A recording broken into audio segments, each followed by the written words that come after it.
કે ગણપતિ બાપાની મૂર્તિ જ્યારે ઘરે લઈ જાય છે ને ત્યારે માણસ ઢોલ અને શરણાઈ વગાડે છે.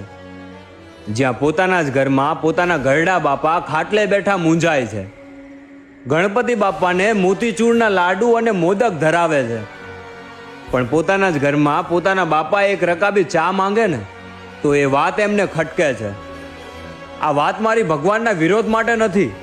આ વાત મેં મારી નજરે જોઈ છે એટલે કહું છું કે ગણપતિની મૂર્તિ લેવા માટે આજનો માણસ લોકોના ઘરે ઘરે પૈસા ઉઘરાવા જશે, પણ પોતાના ઘરમાં પોતાના ઘરડા બાપા બીમારીથી લડે છે, પણ એ બાપાની સેવા કરવા નહીં જાય.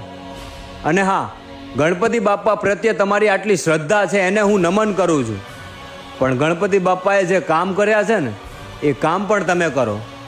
કેમ કે આજકાલનો માનવી 4 ધામની યાત્રા કરવા મંદિરે જાય છે, પણ ગણપતિ બાપાએ આખા સૃષ્ટિની યાત્રા એમના મા બાપના ચરણોમાં કરી છે.